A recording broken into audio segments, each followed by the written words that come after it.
Yeah, it's, we are in a way, we are different than you in many ways. You are fortunate not to have a real war with any of your neighbors. And while we have for almost 3 years now, a kind of quite complicated war, both with the Hamas in Gaza, Hezbollah in Lebanon, and with Iran.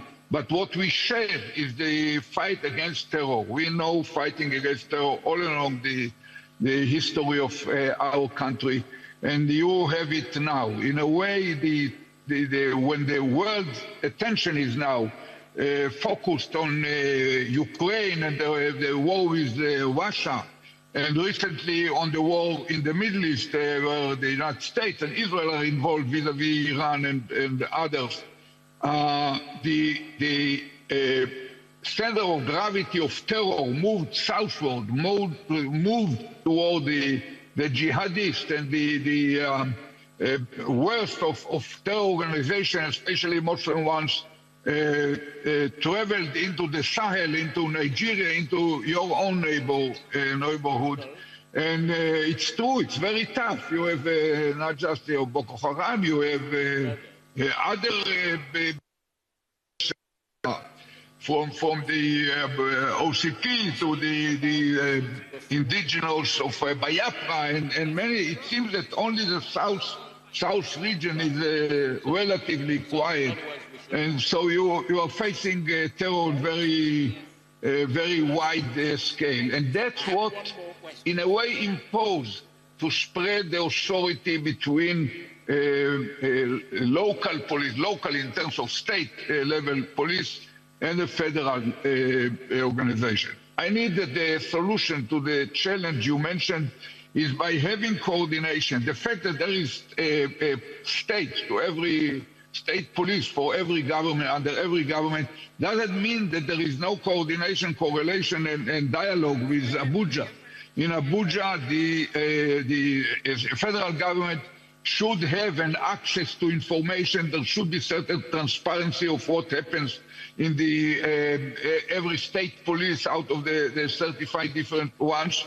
And there should be, to the best of my judgment, a central kind of rapid deployment police force under the command of Abuja that could be sent in any region, any one of the other police states to support them when a problem which is beyond their capabilities emerge.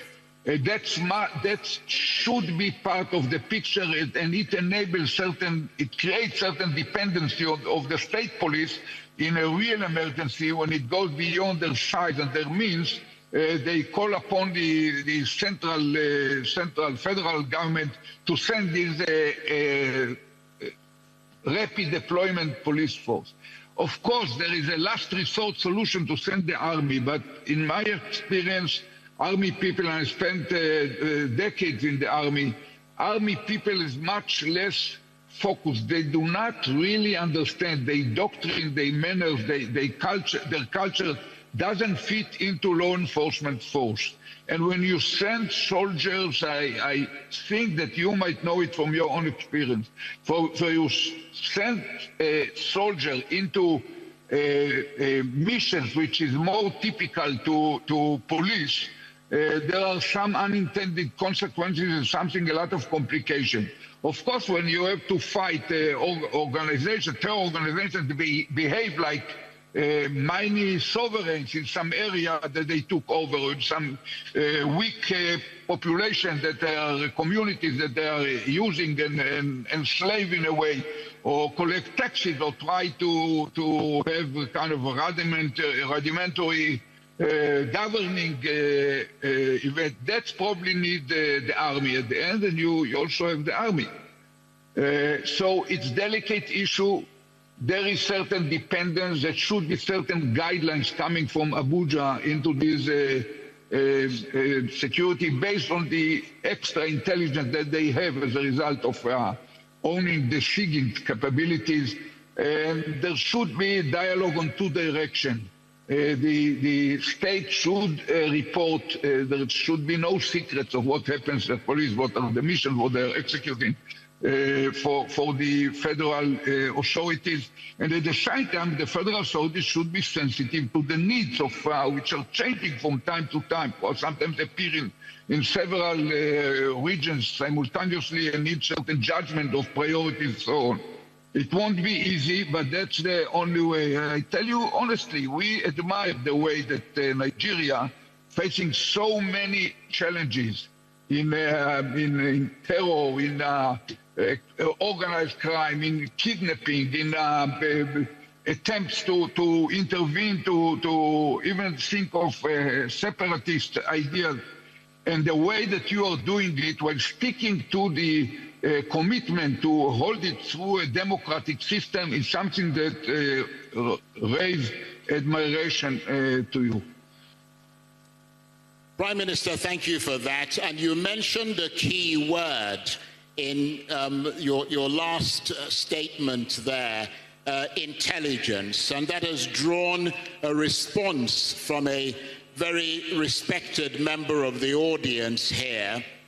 They're wondering, I mean, Israel is known for its absolutely incredible intelligence network across the Middle East and the world. I mean, Mossad is respected for that.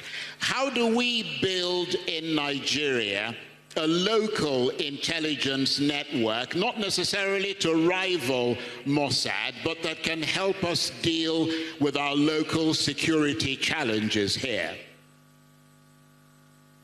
First of all, I think that from abroad, it seems that you are making the right steps in improving both intelligence and technology and support for both the police and the armed forces. And you are going in the right direction, but it's a process. It doesn't come overnight. In Israel, it took decades for us to develop these elements to reach this kind of excellence.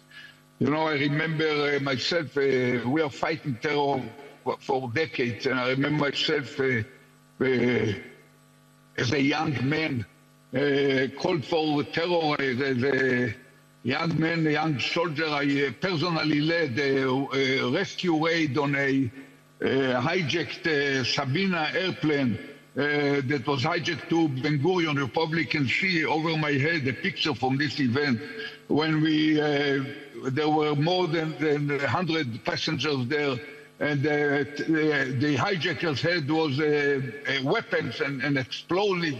When we stormed it, it took some 90 seconds because before shooting was over, we killed two of the terrorists and arrested the other ones and saved all the passengers but one. And we had only one young officer slightly wounded. His name was Benjamin Netanyahu, yes, the present prime minister. So Israel was shaped by this kind of event. Just a year later, I disguised as a young woman in modern clothes with everything in place.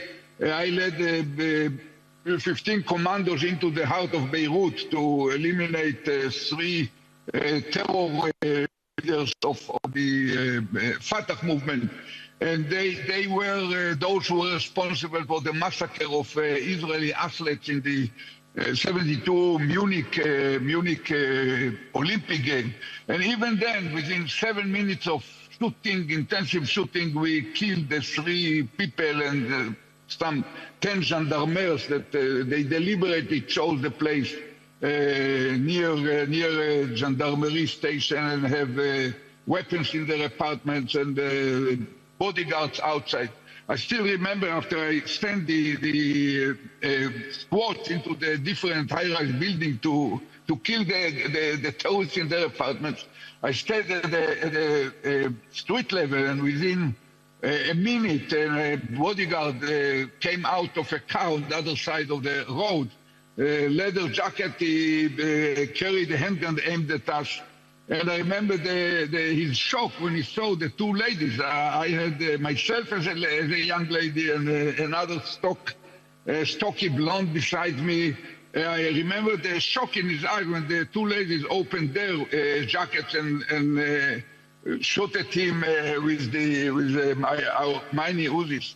And it's we completed this within 30 minutes after we landed in Beirut on the shore. We were back in the sea swimming toward our dinghies and the missile boats.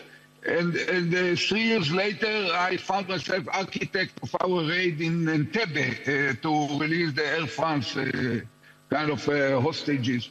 And that's too long story to tell. So Israeli developed this capability along decades, and it's never too late to start. With the challenges you have, I believe you will have to do it, to develop the intelligence, to develop the, it needs technology.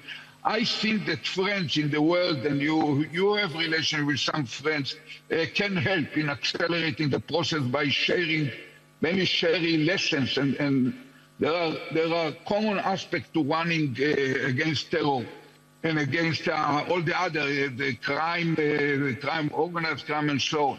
You know, even in Israel, first of all, we had also failure, where usually people know about the successes, but we had also very painful failures along the way. And even now, with Israel, with approaching 8 years, we have deep problems of organized crime that are not solved. For example, this year and the previous year, there's unprecedented level numbers of people murdered within the Arab society, not Palestinian Arabs, Israeli citizens who were Arabs.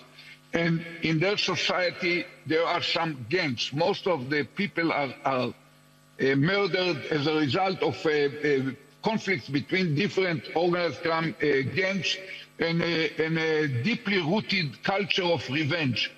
And we find ourselves responsible and cannot explain to the public why the hell it happens in this way. Recent decision of the government about a week ago was to order the Secret Service, also known as Shabak, to enter into this issue and help the police with the Secret Service, which has different tools, more sophisticated tools to follow people or to understand what happens in organized crime gangs. And they should now help. And we all pray and wish that it will succeed, but no one can secure it. So we seem from afar to be ideal, but we still have to learn, and we learn from every event. We try to honestly analyze our mistakes, what went wrong, why it went wrong, what should be corrected, and try to correct it toward the next event.